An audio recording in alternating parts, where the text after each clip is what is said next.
Hey guys, Insomnia here with some more AFK Arena. Today we're back looking at another team formation, which I have never used. We finally pushed to chapter 34-16, but the one we're looking at today, again, brought to you by Artie and Alplex, is the Skreg Invade. So very interesting one, and I do like the optimal investment because one, we just finished out Kren, so he is completely done. He is at Ascended. We just need to get a signature item up. Cetrana, we can actually merc because I don't have her built, but we have Skreg built, we have Titus built, we have Namitsu built. So overall, the optimal investment for this team, very, very cool to see. I like the multi-fight formation, but again, I do not have Athalia. And Tassie, I do use on a couple other teams. And then the budget really doesn't work that much because one, you have Saurus and you have Gorvo in there, which if you're running multiple teams, very, very expensive to do. So we're going to actually look at the optimal investment for the team and just what makes it so solid. So looking here, the big part of the investment is, of course, Skreg. Skreg, not only with his signature item, can fire off his ultimate ability at a plus 30 signature item, requires only 200 energy to activate the ultimate ability, meaning that when he comes into battle, he is actually going to push the enemy right to the back line with only 200 or 500 energy if you have a signature item built. But the big thing to note with him is the furniture. So looking at his 3 of 3, all allied heroes in the enemy half of the battlefield have their attack rating increased by 20%, also receive 25% less damage.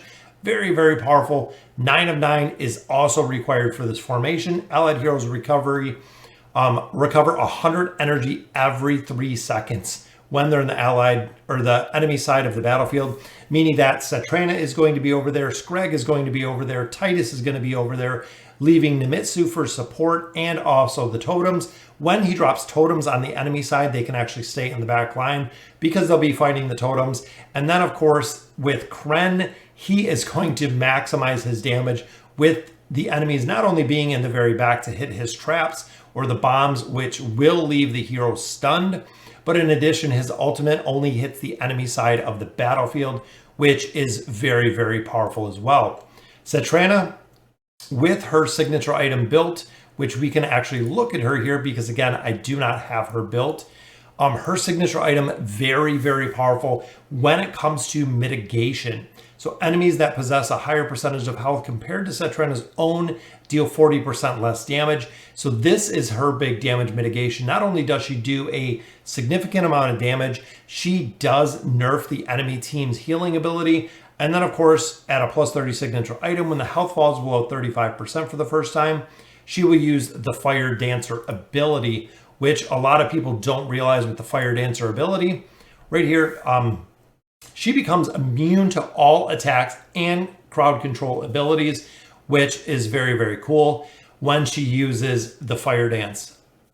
Right there, she becomes immune, making her an invulnerable tank for a short period of time, which is very, very, very, very tough to deal with. Her furniture as well, not really a require, excuse me, it is a necessity to have. Burning effects of overflow are strengthened when the enemy has been set alight for a total of 9 seconds. So as the damage stacks with her ability, which is the overflow ability, when an attack or ability inflicts damage on an enemy, the enemy burns. So she can actually do a burn over time, which is very, very powerful. So it is going to be a damage over time, which will be permanent with her furniture, again, allowing her to do a significant amount of damage. Combined with, of course, Titus. Real big thing with Titus, again, he has significant damage mitigation when it comes to his signature item, but the ability we want to look at here is the Battle Howl. So this will make enemies in the vicinity flee for 5 seconds. Again, further pushing the enemy side to that back row, essentially to hit traps. The traps are going to be set up by, of course, Kren. He provides not only a crowd control aspect with his normal attack, but his little bombs in the back row will also stun for 5 seconds when the enemies get there. So again, you have Cetrana pushing back, you have Skreg pushing back, you have Titus pushing back into these bombs that are literally sitting in the back row already.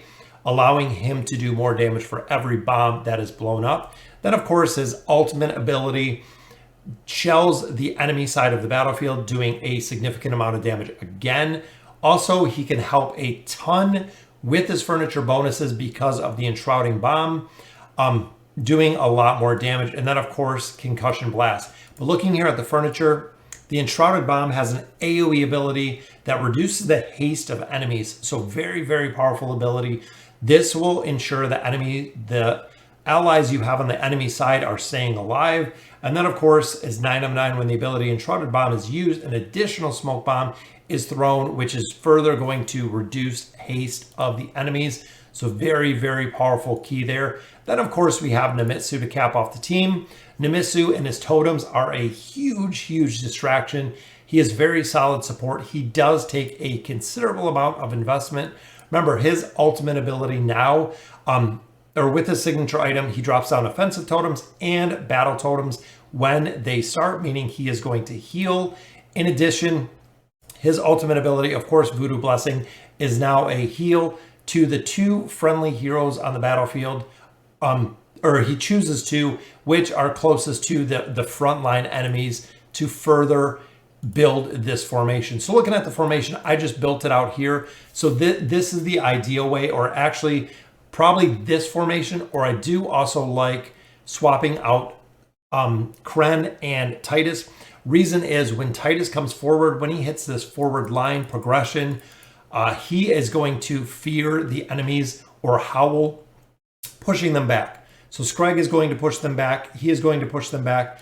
If you keep in the top slot, Skreg is going to push back. He is going to ensure the enemies on this side are pushed entirely to the back with Kren, which is very, very powerful. So overall, a cool formation. Again, I have never used this formation, but I'm super excited to see Maulers in here. Most of them never get any love whatsoever. So I just want to drop it in the campaign really quick. I just to kind of see how it looks, because again, this is a formation that I have never used, nor have I ever seen.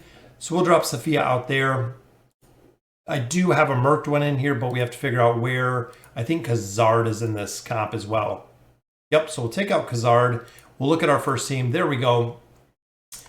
So we'll slow it down and just see. So right there, Skreg pushes back. Titus pushes back. Boom, look at that. The whole entire side is on the bombs. There's the fear. More bombs, meaning we maximize the damage of Kren on the enemy side, which is exactly what we want from this team. Very, very cool to see. So again, we'll do it one more time.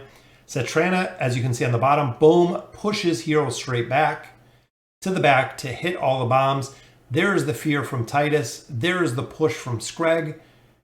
Wow. Very, very cool to see. I cannot wait to build this team and see them completely maxed out and how strong they really are overall. But look at the bombs in the back. Boom. Skreg just used Iron Jaw to push everybody to the back line, buying them a 5-second stun out of the back line, which again, if we had this team fully geared out, if we had them fully built with signature items, would make a very, very big difference. But that is a very, very unique, very cool team to see, especially using Kren, who is a brand new hero. We don't have any formations yet with Respin, still kind of testing it out, but having Kren max out, I want to build the furniture, I want to build the signature items and build this team out because they seem absolutely amazing. So let me know in the comments what you guys think. Let me know if this is a team that you've used and have seen it work very well. There are a lot of metas or a lot of endgame tier teams that I do not have built yet that I am super focused on, starting with the stall team that we're working on right now. Then we're going to go to this invade team. So again, we can continue with progression through the campaign. So again, let me know in the comments what you guys think. And as always, thank you guys for watching.